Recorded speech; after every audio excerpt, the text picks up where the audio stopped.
Oui, tout à fait. Donc, comme vous savez, c'est une visioconférence où la parole est uniquement donc demandée aux partenaires que nous accueillons aujourd'hui. Donc, en l'occurrence, Odile Vidal qui représente Montmirail, qui sera accompagnée d'une charmante personne que je ne connais pas, qui va se présenter. Alice J, elle, D'accord, elle va intervenir. Alice, Oui, d'accord. bonjour à tous. Bonjour. Alice G, bonjour. Je suis chargée de compte au sein du cabinet Montmirail et D'accord. je m'occupe exclusivement des membres du Cinnamon. Parfait, très bien, vous l'avez bien entouré. Alors, donc, le thème de cette visio, c'est donc le maître d'œuvre confronté à des aléas de chantier. Quelle protection possible? Je rappelle que c'est le CinaWeb numéro 7 déjà, que, comme je le répète à chaque fois que nous nous voyons, ils sont visibles bien entendu sur notre site, dans la rubrique CinaWeb, et donc tous les précédents sont en ligne actuellement. Voilà, donc pour la bonne, comment, pour le bon déroulement de cette visio, donc tous ceux qui n'interviennent pas ont leur micro fermé. Donc maintenant, nous vous écoutons. merci Président et bonjour à tous. Merci de cette invitation. Donc nous, Montmirail, nous avons effectivement une clientèle de maîtres d'œuvre et de bureaux d'études parmi nos portefeuilles. Donc nous bénéficions de beaucoup de retours de notre service sinistre, gestion et expertise, ce qui nous permet d'étudier régulièrement les jurisprudences qui portent notamment sur le devoir de conseil du maître d'œuvre. Alors, donc, nous avons choisi aujourd'hui, donc, pour cette intervention qui, malgré tout, est un exercice avec une certaine durée limitée, relativement bref. Il s'agit bien sûr de brosser une partie du tableau du maître d'œuvre, donc au sein du chantier et en tant que chef d'orchestre des différents intervenants sur le chantier. Bien entendu, notre propos ne va pas être d'être complètement exhaustif. Cela demanderait un développement trop long pour cette intervention. Nous savons que le maître d'œuvre a une obligation de conseil qui est très large et donc cela fait régulièrement l'objet d'arrêts de jurisprudence. Il faut également prendre en compte le fait que le maître d'œuvre, au sein de l'ensemble des intervenants, est le seul à être correctement assuré, puisque les entreprises ne disposent pas de responsabilité civile professionnelle durant les travaux. Il faut attendre la réception afin que la décennale puisse s'enclencher, et encore après l'année de parfait achèvement. Et ce qui fait que le maître d'œuvre, durant la période du chantier, va voir sur ses épaules une très lourde responsabilité. Alors, bien évidemment, tout l'enjeu va être de pouvoir gérer en fait ce poids sur ses épaules et de pouvoir réagir, si possible d'ailleurs en anticipant ce qui pourrait être un impact sur la sinistralité du maître d'œuvre et qui pourrait à terme, malheureusement, impacter aussi sa prime d'assurance, ce qui n'est pas souhaitable, bien sûr, d'un point de vue négociation des primes. Nous allons nous intéresser donc dans le développement d'aujourd'hui à 3 sujets. Donc, tout d'abord, un arrêt de la Cour de cassation que nous allons vous commenter sur justement ce thème du devoir de conseil du maître d'œuvre et plus particulièrement quant au choix des entreprises que le maître d'œuvre recommande au maître d'ouvrage. Donc, nous allons voir la portée du conseil du maître d'œuvre et les limites également dans cette démarche de conseil. Nous allons dans un deuxième temps, et donc ça sera l'objet du développement d'Alice G qui est avec moi, donc de pouvoir vous indiquer les principaux points de vigilance à la lecture des attestations d'assurance des entreprises de bâtiments. Et puis enfin, nous terminerons par une actualité que vous connaissez à mon avis déjà, mais c'est pour vous donner un petit peu également le point de vue de l'assureur sur la partie des études de sol. Voilà. Et également, c'est un sujet qui était évoqué par le président. Alors, tout d'abord, donc, on va commencer avec l'arrêt. J'ai choisi de vous commenter en fait cet arrêt parce que ça m'a semblé intéressant. C'est un arrêt de la Cour de cassation qui date du 19 mars 2020 et qui explique les limites de l'obligation de vigilance du maître d'œuvre pour justement le choix des entreprises de bâtiments. En fait, tout le sujet, c'est autour de la solidité financière de ces entreprises qui sont recommandées par le maître d'œuvre au cours de son appel d'offres. Alors, donc les faits, c'était une société immobilière donc, qui confiait à un architecte une mission de maîtrise d'œuvre complète pour la construction d'un atelier. Une entreprise également est nommée pour donc des lots de terrassement, de voiries réseaux divers, qui est relativement important ce lot pour la construction en question. L'entreprise avait été placée 1 an avant la signature du marché de travaux en redressement judiciaire. Ça, voilà, donc ça, c'est un fait. Les travaux de terrassement sont exécutés, mais le maître d'ouvrage reproche à l'entreprise de ne pas avoir respecté les prescriptions du marché et il résilie les contrats de l'entreprise. Quelques mois après, l'entreprise est placée en liquidation judiciaire. Après expertise, le maître d'ouvrage assigne l'architecte, l'assureur de l'architecte, le liquidateur de l'entreprise, en réparation des préjudices découlant de non-conformité et de désordre apparus avant réception. Donc, en fait, on a la Cour d'appel de Rennes qui, en 2018, condamne l'architecte à hauteur de 50% du préjudice. Pourquoi? Parce que, d'abord, en fait, elle constate que l'entreprise était déjà en difficulté financière lorsqu'elle a signé le marché de travaux et elle considère que la responsabilité de l'architecte n'est pas engagée sur ce point. La Cour d'appel retient en revanche les fautes de l'architecte pour le suivi de la direction de travaux. Et ceci, en fait, a eu pour conséquence le paiement de travaux qui auraient dû être arrêtés dès le constat de la non-conformité. Le maître d'ouvrage, lui, se défend en disant que la faute de l'architecte, eh bien, elle a concouru à l'entier dommage et que du coup, l'architecte doit bien être mis au centre de tout le préjudice subi, qui devait supporter l'entière responsabilité de tout ce préjudice. Et donc, le maître d'ouvrage saisit la Cour de cassation parce qu'effectivement, il n'était pas content notamment de ces 2 points. Donc, finalement, eh bien, que dit la Cour de cassation? Elle dit que l'architecte, certes, il doit déconseiller le choix d'une entreprise si l'entreprise ne présente pas des garanties suffisantes. Toutefois, le maître d'ouvrage doit, lui, s'assurer de la bonne santé financière de l'entreprise susceptible d'être retenue pour réaliser tout ou partie des travaux.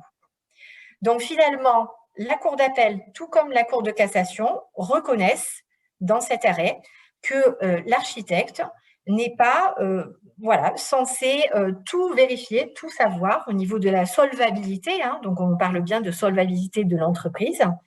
Il n'a pas manqué à son devoir de conseil. Donc, le maître d'ouvrage pouvait très bien s'assurer, puisque ça, il le savait, que l'entreprise était déjà en redressement judiciaire. Et finalement, c'est un point objectif qu'il a accepté. Voilà. Sur le deuxième point, c'est-à-dire ce que le maître d'ouvrage a soulevé en disant l'architecte doit être au centre, prendre toute la responsabilité du dommage, du préjudice en fait, qui a été constaté, eh bien, la Cour de cassation dit également qu'elle s'est référée à une clause qui était insérée dans le contrat de l'architecte. Cette clause disait « L'architecte ne sera responsable que dans la mesure de ses fautes professionnelles et ne pourra être tenu responsable ni solidairement ni in solidum des fautes commises par d'autres intervenants. » Donc finalement, la faute de l'entreprise n'a pas ressurgi sur l'architecte.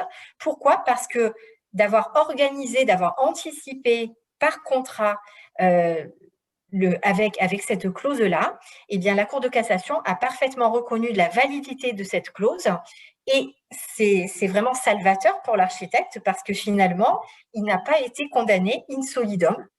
Donc, vous voyez, c'est une clause qu'on avait eu l'occasion d'évoquer donc il y a quelques années en arrière.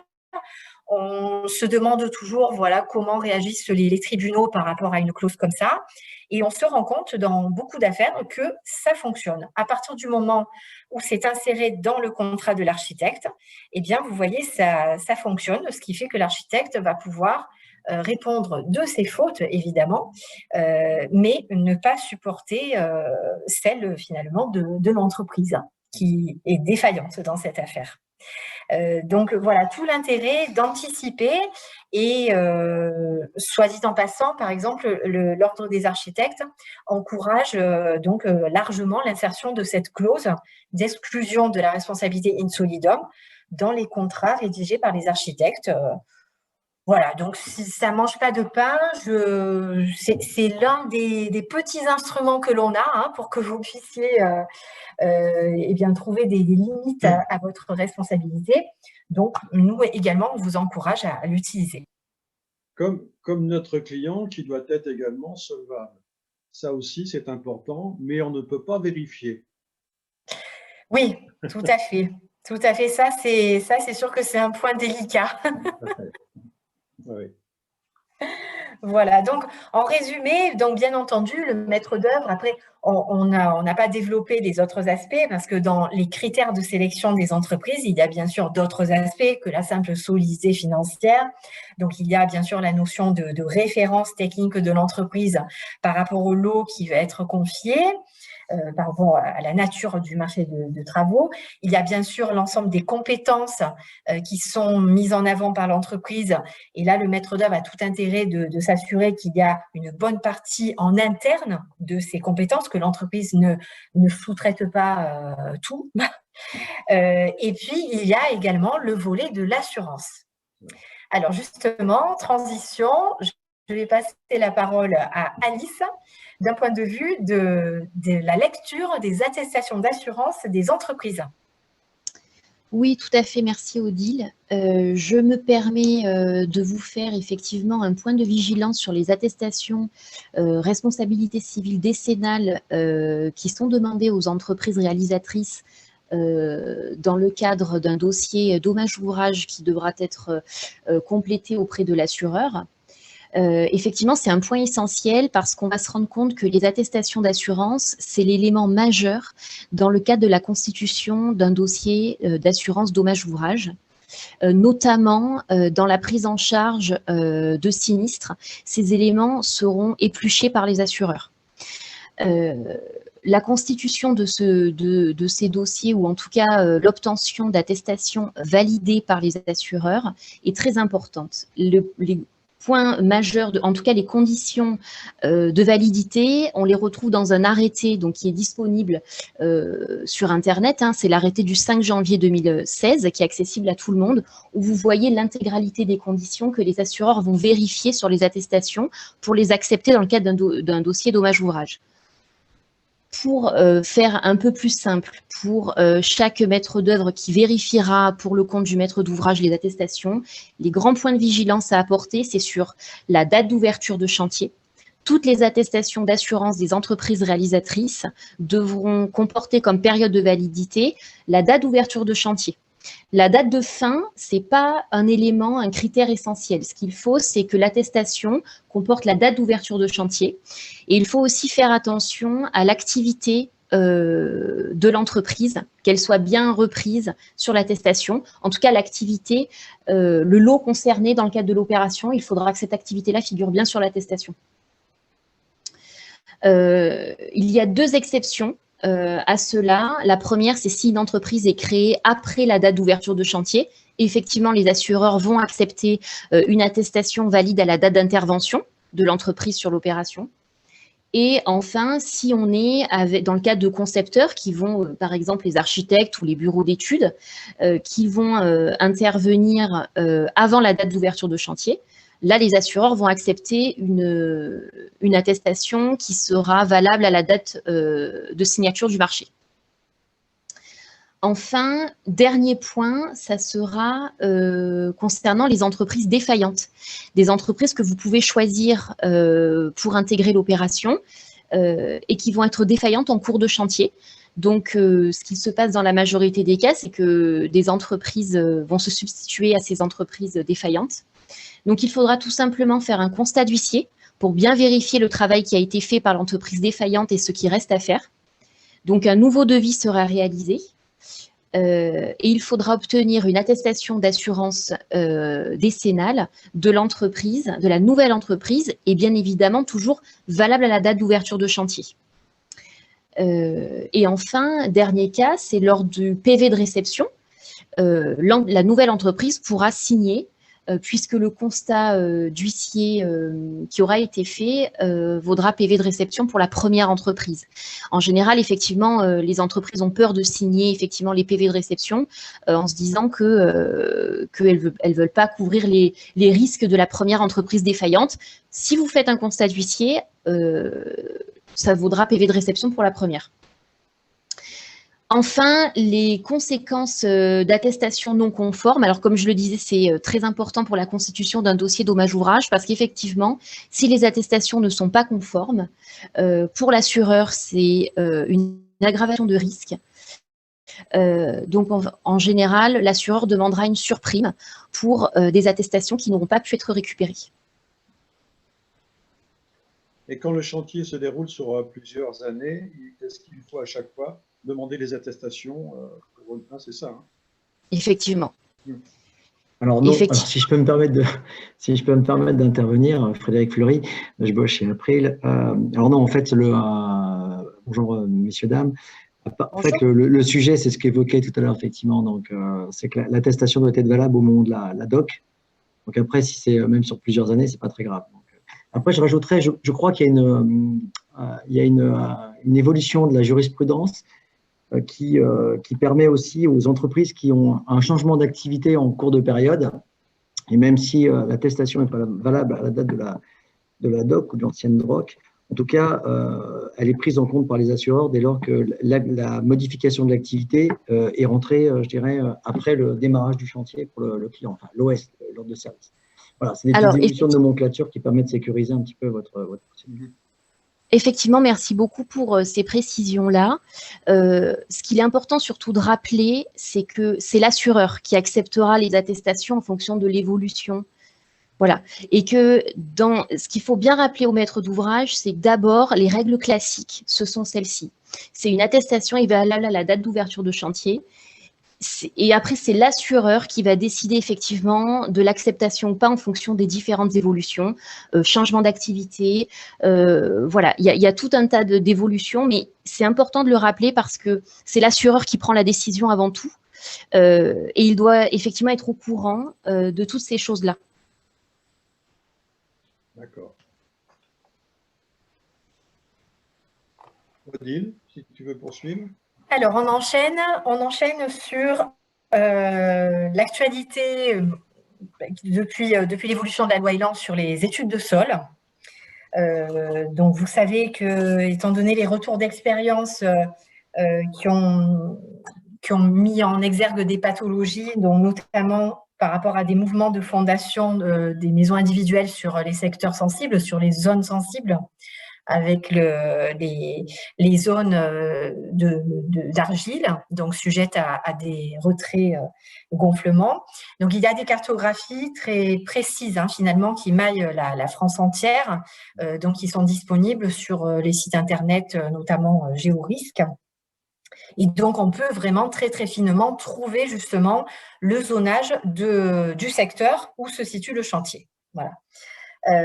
Donc, alors, nous avons repris, nous ne sommes pas géotechniciens, hein, bien entendu, mais nous avons repris donc les principales caractéristiques de cette actualité technique et réglementaire. Donc, il s'agit de mettre en place cette obligation de réaliser des études de sol en cas de vente de terrain et de construction en zone à risque argile moyen ou fort. Hein. Donc ça, maintenant, voilà, c'est établi, c'est-à-dire que le vendeur d'un terrain qui est constructible doit fournir à l'acquéreur une étude géotechnique préalable.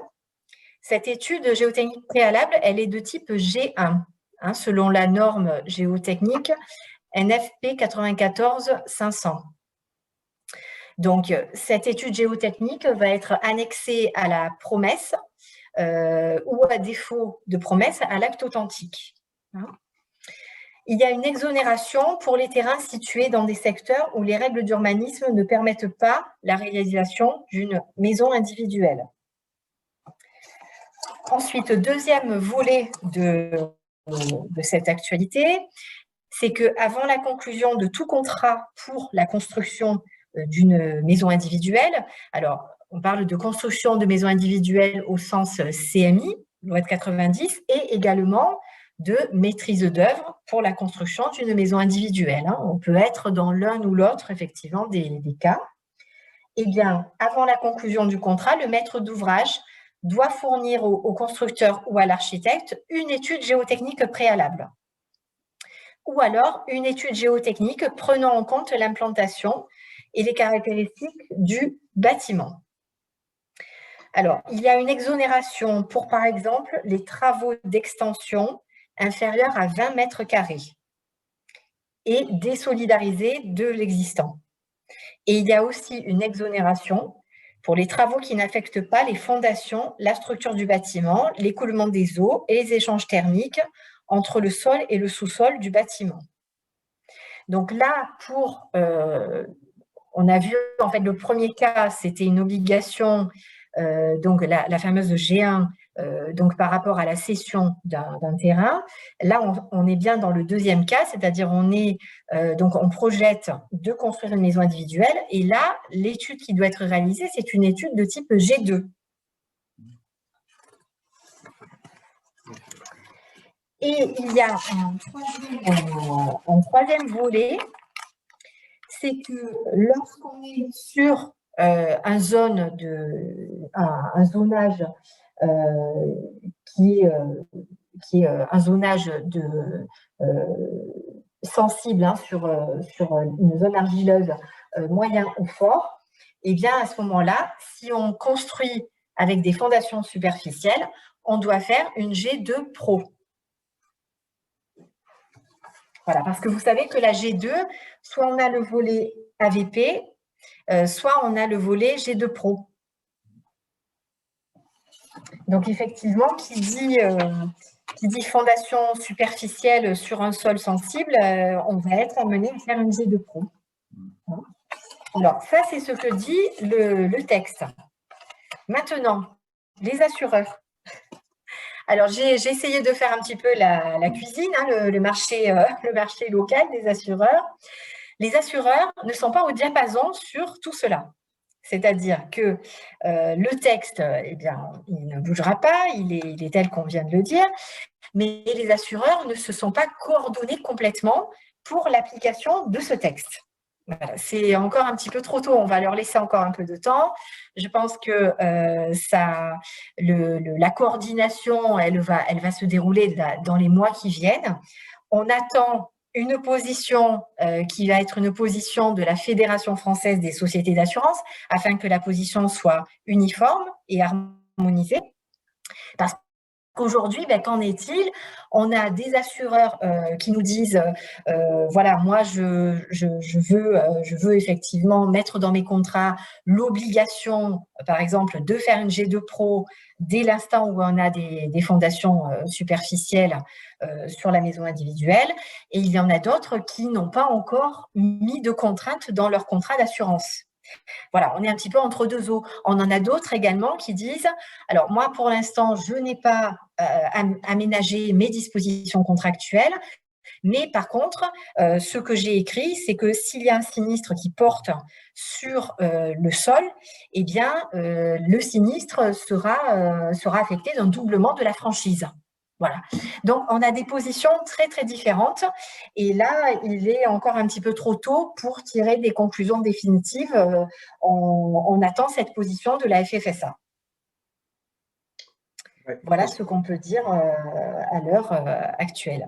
Je pense qu'il est temps quand même de s'en inquiéter avec les gonflements d'argile à répétition, avec ces années de sécheresse qui vont arriver, on aura de plus en plus de sinistres. Donc c'est pour ça qu'il faut arriver quand même à ce que les assureurs nous trouvent quelque chose sur le point qu'on puisse s'accorder.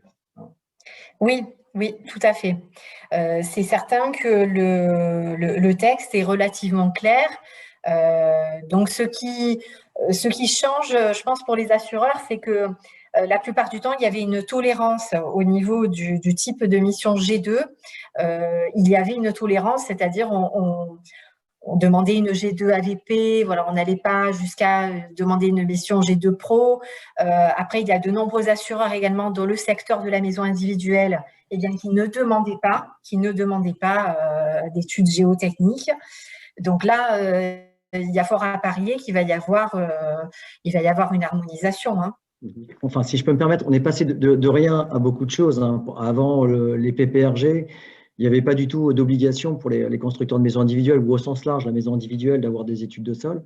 Avec effectivement, vous le disiez, Président, avec ce qui s'est passé il y a une quinzaine d'années sur les retraits-gonflements des argiles et les fissurations qu'on a connues dans le bâtiment et cette profusion de sinistres que nous, on a observé, à un moment donné, effectivement, est arrivée cette histoire d'identification des sols à pathologie, hein, donc, notamment ce que vous évoquiez, hein, donc toute cette partie des argiles avec ces fameux retraits-gonflements. Voilà, maintenant, après, effectivement, la loi a changé. On a obligé, alors, les assureurs ont été force de proposition pour imposer à un moment donné, effectivement, que ça soit la même situation pour tout le monde, à savoir que le vendeur, en fait, puisse délivrer un terrain avec une étude de sol pour qu'on ait véritablement une connaissance du sol et que vous soyez, en fait, collectivement, notre secteur soit à peu près tranquille. Hein, je dis notre secteur, c'est le BTP aussi. Voilà, maintenant, effectivement, ce que vous disiez, c'est à juste titre, entre l'AG1, l'AG2, enfin voilà, et son application, on n'est pas encore là. Donc là, aujourd'hui, les assureurs s'appliquent à trouver une solution qui est en tout cas pérenne. Pour être très clair, aujourd'hui, des études de sol, enfin des constructions sans études de sol sur ce que vous disiez tout à l'heure, en construction superficielle, ça fait pas rêver, ça fait rêver aucun assureur, parce qu'on sait très bien que on aura des sinistres dans les 4-5 ans qui viendront. Donc, de toute manière, si ce n'est pas fait, ces études de sol-là, et si vous ne les suivez pas, on aura des sinistres. Hein. L'implantation au sol, c'est le sinistre principal que rencontre aujourd'hui le monde du BTP. Donc, on a besoin, en fait, effectivement, de se rassurer. Aujourd'hui, effectivement, même si on n'a pas changé nos conditions générales, aujourd'hui, l'objectif et la loi est très claire. Vous vendez un sol, vous êtes en zone sensible, donc, avec un PPRG, c'est ce que vous signalez tout à l'heure, donc avec des zones limite graves, sans étude de sol, la garantie DO, c'est zéro. Hein. Ouais. Donc, mais je vous rejoins, Président. Il faudra un moment de toute manière que l'ensemble des assureurs se collent là-dessus et s'alignent sur qu'on ait tous une approche qui soit identique avec une G2 au moins VP. C'est important et c'est bien de le souligner, surtout que là, nous avons nos 3 partenaires qui sont…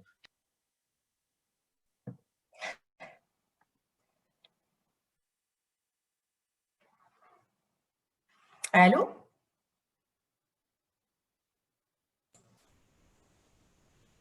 Votre micro est coupé, Président. On vous entend pas. Le son est coupé, pour Dominique. Tu n'as plus de son. Je vais le remettre. Ouais, voilà. Super. C'est ce que je disais, donc on a la présence de nos 3 partenaires donc, pour ce SINAWeb, c'est quand même bien. Donc on aura l'occasion de développer encore le sujet lors des prochains. Bon, bah maintenant, Odile, il n'y a plus grand-chose à dire, à moins que tu veuilles ajouter encore quelque chose.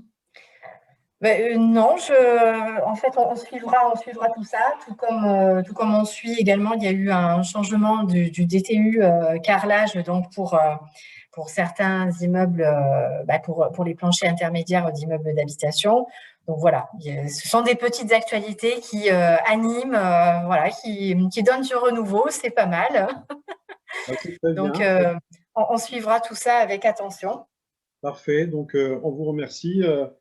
Odile et Alice, donc de Montmirail, d'avoir animé cette SINAWeb numéro 7. Prochain rendez-vous le 4 mars avec Rockwool, donc les produits d'isolation.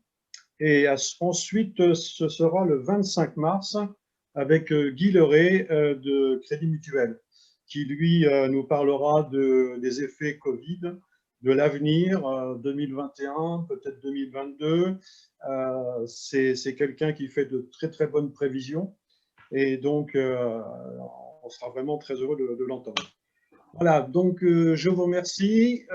Protégez-vous. Je vous donne rendez-vous donc le 4 mars et je vous souhaite une bonne fin de journée. Au revoir. Merci, au revoir. Président. Merci à tous. Au revoir, Président. Au revoir. Au revoir.